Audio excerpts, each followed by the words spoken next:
Olá, sejam bem-vindos a mais um episódio do podcast O Mundo a Seus Pés, um programa semanal da secção internacional do Expresso.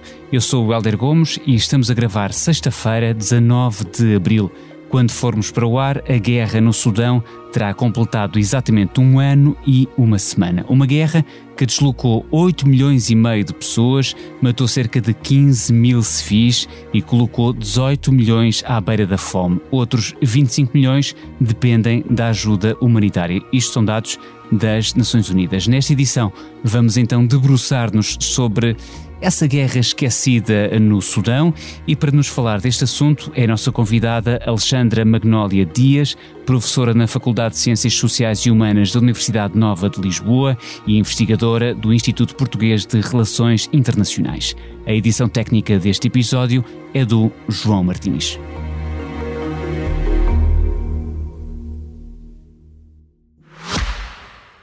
Subscrever o Expresso é ter acesso à melhor informação, a uma vasta oferta de conteúdos exclusivos e à opinião de referência. Subscrever o Expresso é tornar-se membro do nosso clube, poder ser voz ativa de uma comunidade informada e beneficiar de vantagens exclusivas. Subscreva o Expresso em expresso.pt/digital. Expresso. Liberdade para pensar. Alexandra Magnólia Dias, bem-vinda mais uma vez ao Mundo a Seus Pés. Obrigado por ter aceitado o convite para estar presente nesta edição. Obrigada eu. Com os olhos do mundo voltados para a guerra em Gaza e já agora para as tensões mais do que latentes entre Israel e o Irão, muito se tem falado da secundarização da guerra na Ucrânia e, entretanto, há uma outra guerra em curso há mais de um ano no Sudão. É mais uma guerra esquecida, como dizia. Porquê que é esquecida? Porque a atenção mediática e até das pessoas é finita e não pode abarcar todos os conflitos no mundo? Nós estamos a assistir a um decréscimo em termos de disponibilidade de recursos para a ajuda humanitária, já desde o período da pandemia da Covid-19. Acresce ainda a eclosão do conflito na Ucrânia, que já teve ramificações em termos de diminuição das verbas disponíveis para outros conflitos armados em curso, e a crescer nesta conjuntura internacional de imprevisibilidade, de grande volatilidade, de acontecimentos inesperados que têm contribuído para a maior intensidade dos conflitos em termos de baixas e para a escalada das tensões.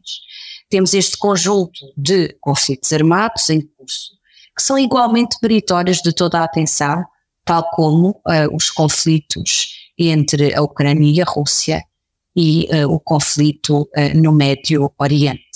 Aqui a tragédia é que a inviabilidade de disponibilizar os recursos necessários para todos os conflitos armados está a colocar um número muito ao nível de uma tragédia humanitária, temos que colocar nestes termos, um número muito elevado de civis em condições próximas de morte por fome, para além de todas as ramificações e consequências deste conflito no Sudão para os civis desde a sua eclosão há um ano. Já lá vamos também a esse contexto, porque é importante dar esse contexto, uma vez até que a situação tem andado arredada de jornais e televisões. O secretário-geral da ONU, António Guterres, sublinhou que, por mais preocupantes que sejam os desenvolvimentos no Médio Oriente, e são-no, outras emergências dramáticas devido ao morte estão a ser empurradas para a sombra, e disse ainda que o mundo está a esquecer-se do povo do Sudão. E depois de todo um ano relativamente afastado dos radares mediáticos, na última segunda-feira, 15 de abril, o Sudão voltou a ser notícia porque se cumpria, lá está, um ano de guerra. Foi um dia farto em notícias, com apelos a um cessar-fogo, ao acesso de apoio humanitário à população, alertas vários, promessas de ajuda, promessa de reforço das sanções a empresas apoiantes de grupos militares. O que eu lhe pergunto é se, além de se assinalar a efeméride, terá sido também alguma má consciência dos vários atores internacionais, incluindo os meios de comunicação social? Esse retratar do conflito num passado um ano também teve um importante evento que deve ser salientado, que foi justamente uma iniciativa em França que permitiu a Conferência de Paris, que também incluiu outros Estados-membros da União Europeia e que permitiu então trazer novamente para a atenção dos mídia mainstream o conflito no Sudão. Este conflito, se nós pensarmos em termos da localização geoestratégica do Sudão, é muito importante, não só a situação humanitária trágica que está a ser vivida pelos civis no Sudão, merece toda a nossa atenção, mas também em termos de repercussões para a segurança regional e a segurança global do esquecimento ou da negligência do conflito no Sudão e também desta região no Corno da África. É também aqui importante salientar que em termos de avanços nos principais protagonistas envolvidos no conflito, temos aqui um volte-face que ocorreu mais recentemente em março, muito por capacidade de recorrer a drones iranianos por parte das Forças Armadas do Sudão, que permitiram alguns avanços por parte das Forças Armadas do Sudão, lideradas pelo general Al-Burhan, que era até à ocasião do golpe de Estado de 2021, aquele que era presidente de facto, digamos assim, do Sudão. Mas é lógico que, em termos dos principais beligerantes, de um lado temos as Forças Armadas do Sudão, lideradas pelo general Al-Burhan, do outro lado temos as Forças de Apoio Rápidas, lideradas pelo general mais conhecido por Hemeti, o Mohamed Hamdan Dagalo, mas com esse nickname, sim. Com este diminutivo, que até lhe foi conferido pelo presidente deposto, Omar al-Bashir, que foi deposto na sequência de protestos oriundos da sociedade civil sudanesa em abril de 2019. Temos aqui vários atores internacionais que, de certa forma, pelo seu posicionamento contraditório, pelas suas agendas contraditórias relativamente ao conflito no Sudão, também têm contribuído, de certa forma, para alimentar o conflito. Precisamente, deu um pouco de contexto e é sempre importante, mas se nós recuarmos um pouco mais, não muito, 2 anos, estas forças de apoio rápido planearam em conjunto com o exército um golpe de Estado em 2021 contra o governo civil que surgiu após a queda de Omar al-Bashir, alguém que governou o país durante 3 décadas até 2019, mas estes 2 anos iniciados com esse planeamento conjunto acabaram por degenerar na atual guerra devido a tensões sobre a reforma do exército, a integração de paramilitares nas Forças Armadas e pelo meio é preciso ter também em conta o processo político que está em curso para que o Sudão volte a encarreirar no caminho da democracia após o golpe de 2021. É caso para perguntar, zangam-se as comadres, neste caso os generais, e descobrem-se estas atrocidades? Descobrem-se estas atrocidades. Aqui o que nós podemos pensar, normalmente quando pensamos em termos de tragédias humanitárias, deslocações internas, com o nível que aqui também chamou a nossa atenção, com 8,5 milhões de deslocados internos, já para não falar com o número de refugiados que atravessaram as fronteiras do Sudão em busca de alguma segurança no outro lado da fronteira. O que nós temos aqui que ter em atenção também não é só zangam-se as comadres e sabem-se as atrocidades têm estado a aumentar em crescente. Aqui as credenciais das lideranças, quer das Forças Armadas do Sudão, quer da Força Paramilitar, deixam muito a desejar em termos de respeito pelos direitos humanos. Repare que a própria trajetória de Hemeti está muito relacionada com as atrocidades cometidas em Darfur e desde a efusão do conflito há um ano nesta parte. As atrocidades que têm estado a ser perpetradas em Darfur não só contra os Massalite, que são os grupos étnicos não árabes, mas também contra outros grupos, a multiplicação de atores não estatais com acesso a armas tem estado em crescendo, e as atrocidades perpetradas contra os civis também, de tal maneira que ainda em 2023 os Estados Unidos conseguiram fazer avançar sanções contra o número 2 à frente das forças de intervenção rápida, das forças de apoio rápida, o irmão de Hemeti Abderrahim Dagalo. Não sabemos muito bem onde é que está nem sequer o general Hemeti, nem Abderrahim Dagalo, no momento em que estamos aqui a pensar conjuntamente acerca da tragédia no Sudão. Por outro lado, há atores importantes por detrás de cada uma das forças beligerantes, e há também outra característica, outra tendência muito preocupante, que é os próprios civis se estão armados e estão a colocar-se ao lado das Forças Armadas do Sudão para se conseguirem de alguma forma defender num crescendo de violência indiscriminada por parte das forças, dos beligerantes envolvidos no conflito. No conjunto estamos a falar de, além de outras atrocidades, de ataques indiscriminados em zonas densamente povoadas, ataques com motivações étnicas, a que já aludiu, uma extraordinária incidência da violência sexual, com mulheres e raparigas a serem violadas mesmo à frente de familiares, mortes indiscriminadas, muitas vezes por decapitação, milhares de casas, escolas, hospitais e outras infraestruturas civis essenciais destruídas. Mais de 70% dos hospitais já não estarão a funcionar, e no meio disto tudo o Tribunal Penal Internacional anunciou estar a investigar novas alegações de crimes de guerra e crimes contra a humanidade na região, que já foi palco de uma guerra genocida no início do século. Portanto, isto também tem algum eco de outras guerras, esta região do mundo e este país em particular. Até pela separação e pela criação de um novo país, que é o Sudão do Sul.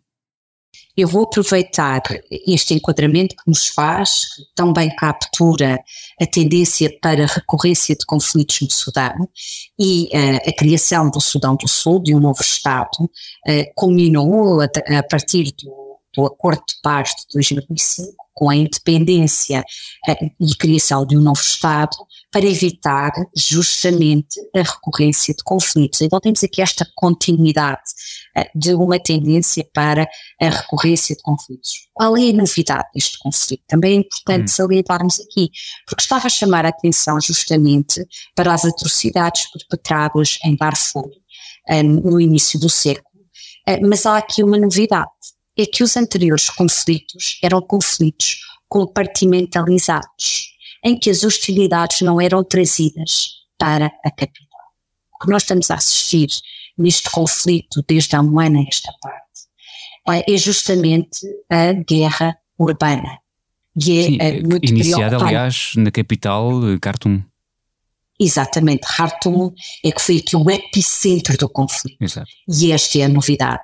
Os grupos que têm sido marginalizados em termos de formação social, em termos de acesso a recursos críticos, em termos de acesso ao poder, que advém de estar nas rédeas do poder à frente do Estado, de certa forma estes grupos têm sido excluídos. Neste conflito, a novidade, a mudança, quando comparamos com conflitos anteriores, é justamente o trazer para a capital o centro das hostilidades. Essa urbanização, no fundo, do conflito tem que tipo de consequências? Torna-se mais difícil, uma vez que é o centro do poder natural, porque é a capital, nem sempre é assim em todos os países, mas habitualmente é assim. Que consequências pode ter essa urbanização do conflito e essa centralização da capital como o epicentro desta nova guerra? Nós tivemos aqui uma série um conjunto de massacres que foram perpetrados no centro da capital. Em termos de fazer chegar ajuda humanitária, é muito complexa a situação. A grande maioria das agências humanitárias tem que estar a atuar a partir dos estados vizinhos ou de Porto Sudão. E depois temos aqui uma grande preocupação. Mesmo os atores externos ao nível regional que estão a apoiar os beligerantes também têm preocupações com alguns desenvolvimentos internos. Repare, as Forças Armadas do Sudão também têm uma componente muito forte associada ao regime do Omar al-Bashir. Omar al-Bashir chega ao poder também com a Frente Nacional Islâmica. Logo, os elementos islamitas dentro das Forças Armadas também se estão a degladiar, também se estão a posicionar para conseguirem ter algum controlo das mesmas. Logo, em termos de alianças com o general Al-Burhan, que está à frente das Forças Armadas, tal vem preocupar o Egito. O Egito está alinhado com as Forças Armadas do Sudão e temos também aqui as monarquias do Golfo com posicionamentos distintos. O general Hemeti tem beneficiado do apoio dos Emirados Árabes Unidos, ao passo que o general Al-Burhan tem beneficiado do apoio de Riad da Arábia Saudita. Nem sempre foi assim. Temos que recordar também que a eclosão do conflito no Iêmen jogou aqui um papel fundamental no enfraquecimento do presidente posto Omar al-Bashir. Porquê? As forças no terreno foram fornecidas justamente por Hemeti, eram combatentes provenientes da região de Darfur, e tanto Hemeti como o general Al-Burhan conseguiram, a par e passo, beneficiar de apoios externos, o que permitiu, de certa forma, ou que facilitou a deposição do presidente Omar al-Bashir, não esquecendo que foi um movimento iniciado pela sociedade civil e os militares é que acabariam por se acaparar daquele que tinha sido um movimento de protesto liderado pela sociedade civil do Sudão. Outro momento também importante, que já falou aqui, foi a eclosão do golpe de Estado e os desentendimentos entre Hemeti e o general Al-Burhan, que nos trouxeram até este momento em que tem sido muito difícil alcançar alguns ganhos em termos de mediação. Até mesmo o acordo de Safo, que foi solicitado a partir do Conselho de Segurança das Nações Unidas durante o Ramadão, não foi respeitado pelas partes. E as iniciativas para a mediação para a paz têm estado congeladas por um lado e reféns das lideranças militares.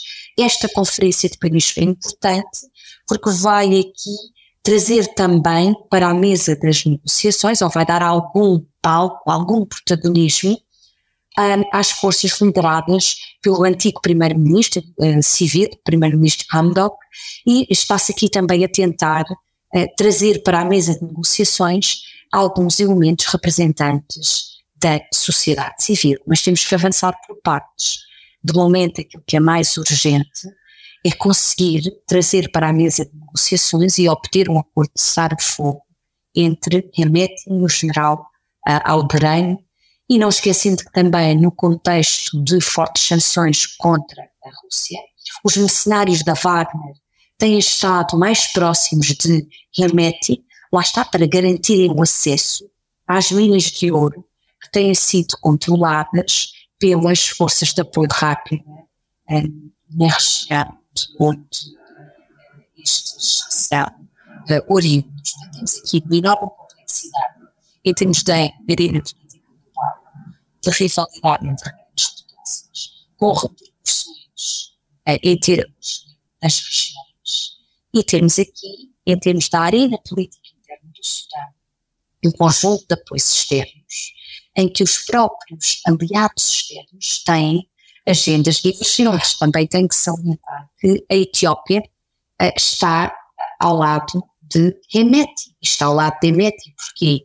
Porque desde dezembro de 2020 assistimos à ocorrência de disputas na área fronteiriça da Alfachaka entre o Sudão e a região Amhara dentro da Etiópia, e devido a estas disputas fronteiriças em que os agricultores sudaneses tentaram ganhar acesso a terreno fértil do lado do território que tem sido controlado pela Etiópia desde 1995, esta parte, o que veio colocar o primeiro-ministro da Etiópia, Abiy Ahmed, mais próximo do general Hemeti, o líder das forças paramilitares, da força de apoio rápido.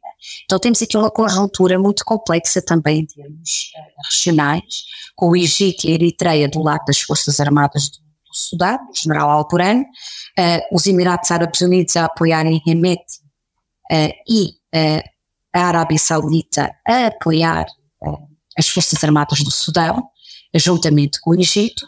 E depois temos aqui uma dificuldade de encontrar atores de peso que possam então assegurar um acordo cessado entre as partes para conseguirmos então que a ajuda humanitária possa chegar aos civis numa situação de tragédia em que temos civis que estão em risco de morrer à fome porque a ajuda não consegue chegar a estes mesmos civis.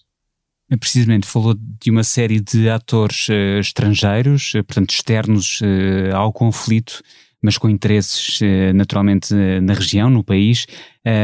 Naturalmente também mencionou o grupo Wagner, até pela natureza paramilitar estão, os paramilitares russos do grupo Wagner estão do lado dos paramilitares em conflito no Sudão, mas a verdade é que ao longo do último ano, os dois generais beligerantes pouco ou nada têm falado. Portanto, que solução é que nós temos para aqui, para este conflito, que não passe necessariamente por uma eternização do conflito?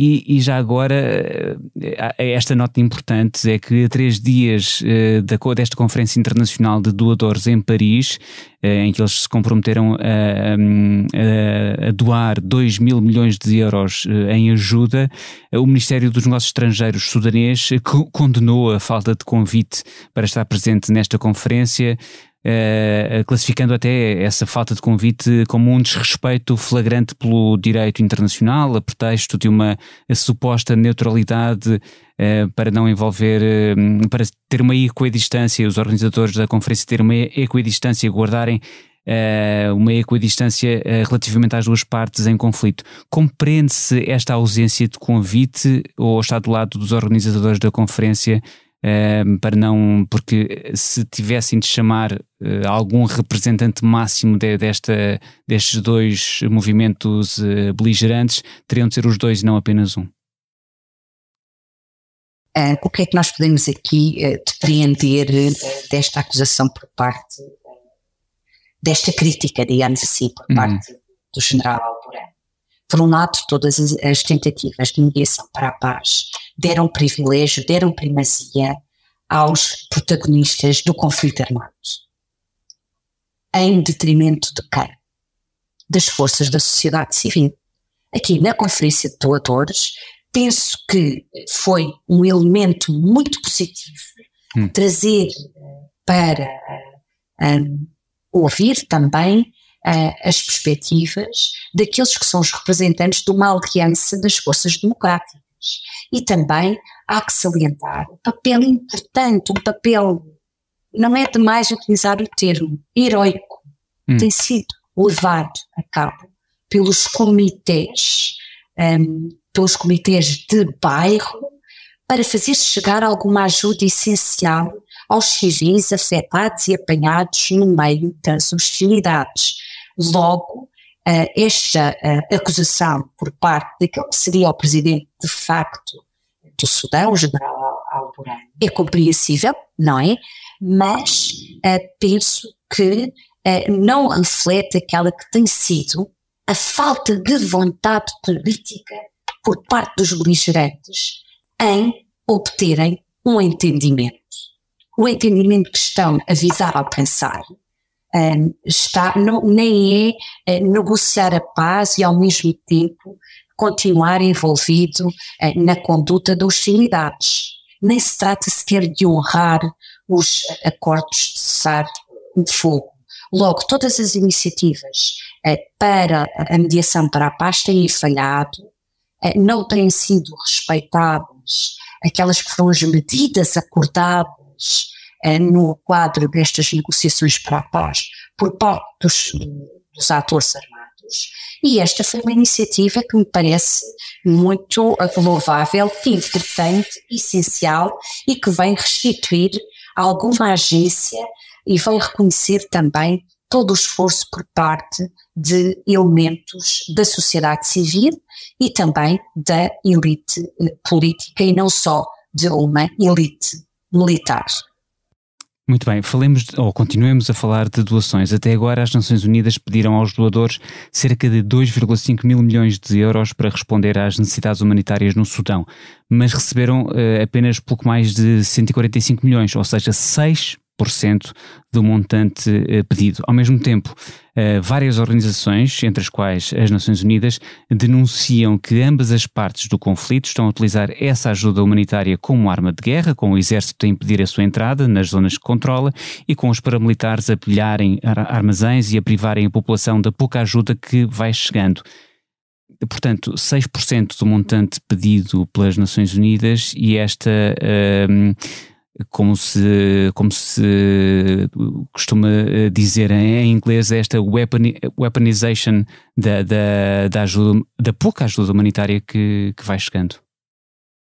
Então, como está a dizer, e muito bem, que o acesso à ajuda tem sido transformado num instrumento de guerra, numa tática de guerra para utilizarmos. O que nós podemos perceber é que tem que se envolver efetivamente outros protagonistas para além daqueles que têm estado a levar a cabo as hostilidades e a influenciar a evolução do conflito armado. O que nós estamos aqui a assistir é a um crescendo de atrocidades que têm sido perpetradas tanto pelas forças de apoio rápida como pelas forças armadas. Um sinal atenuante, digamos assim, tem sido a colocação por parte de grupos de civis autoarmados mais ao lado das Forças Armadas do Sudão, porque a distinção, de certa forma, entre as Forças Armadas do Sudão e as Forças de Apoio Rápida é a indisciplina do segundo movimento, ou seja, as Forças de Apoio Rápida não obedecem a uma estrutura hierárquica, a um comando central. Claro. Logo, a sua atuação fica muito mais aleatória e refém de um crescendo de crueldade e de violência indiscriminada contra os civis e muitas vezes também para outros propósitos. Nós estamos a assistir em Darfur, tem sido também uma multiplicação de milícias e que estão a utilizar o conflito para se acapararem, para terem o controle de terreno fértil. Ou seja, dentro deste conflito que opôs o general Al-Burhan ao general Hemeti, cuja raiz pode ser encontrada na resistência por parte do líder das forças de apoio rápida em se integrarem dentro das Forças Armadas do Sudão sob comando ou respeitando a hierarquia que estava prevista na reforma do setor de segurança, ou seja, bloquearam o processo de transição que estava previsto.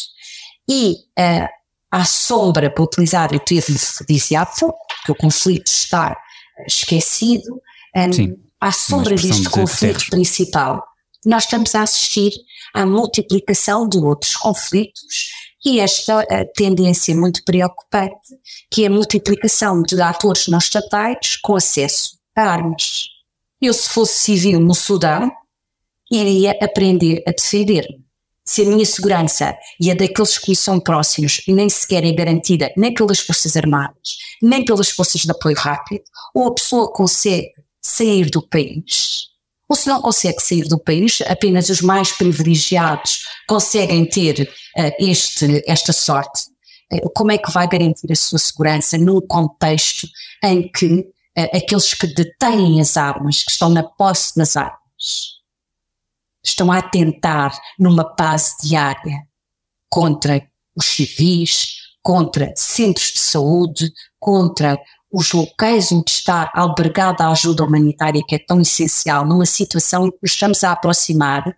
O nível máximo de fome é o nível 5, já estamos no nível 3. Nós no inglês não temos, em português não temos aquela distinção que em inglês temos de famine, ou seja, estamos numa situação mesmo de morte por falta de acesso a elementos básicos que garantiriam a sobrevivência de mulheres, de crianças, de jovens, não colocando apenas a ênfase nestes grupos mais frágeis, mais vulneráveis, mas o que nós verificamos aqui tem sido um crescendo de atrocidades. Qualquer iniciativa que vise também trazer para a mesa de negociações não só os líderes armados, o líder das Forças Armadas e o líder da Força de Apoio Rápida, mas também elementos que representam a sociedade civil, são meritórios. Temos um novo enviado para a paz. O novo enviado não é para a paz, mas é o novo enviado especial para o conflito do Sudão, por parte dos Estados Unidos. A própria enviada especial, representante especial da União Europeia para a região do Corno da África, Annette Weber, tem muito conhecimento do Sudão. Temos que ter mais força por detrás, quer das iniciativas regionais, ao nível da Organização Intergovernamental para o Desenvolvimento, IGAD, ao nível da União Africana, ao nível daquelas que possam ser as iniciativas por parte do Conselho do Golfo, envolvendo também o Egito. Tem que haver aqui um reacender de um processo de mediação para a paz.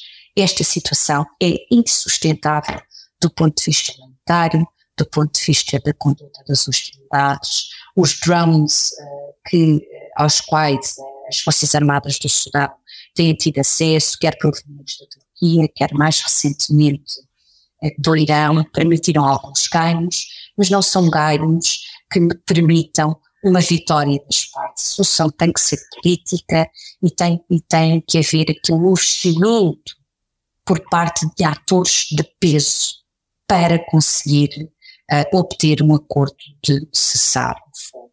Não pode haver um escudar-se por detrás do esquecimento, do conflito do Sudão estar na sombra dos dois conflitos mais importantes em termos de implicações para a segurança global. Tem que haver aqui um reacender das iniciativas que permitam o cessar de hostilidades entre as forças lideradas pelo general Burhan e as forças de apoio rápido liderada pelo general Hemeti. Muito bem, agradeço o desenho de proposta num plano de paz para o Sudão, para que daqui a um ano não estejamos novamente a falar desta situação ainda mais grave, certamente por essa altura, e que o conflito não chega ao segundo aniversário. É tudo o que se deseja.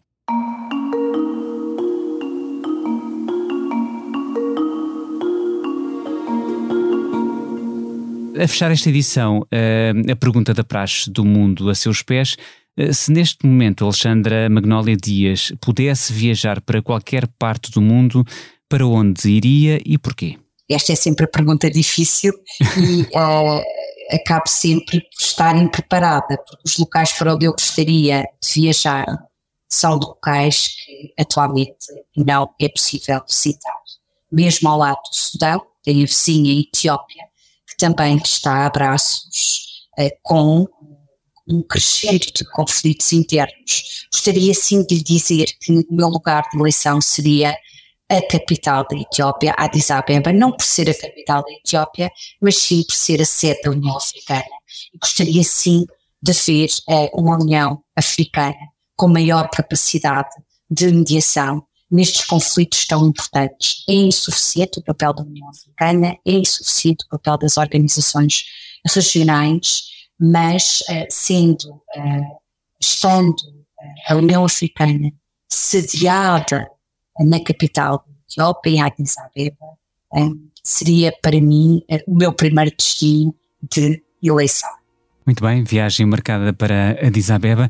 Obrigado, Alexandra Magnólia Dias. Obrigado também ao João Martins pela edição técnica e à minha camarada Mara Tribuna pelo apoio moral. E obrigado a si que nos escuta todas as semanas. Na próxima segunda-feira haverá outro episódio do Mundo a Seus Pés com outros protagonistas e assuntos. Até lá.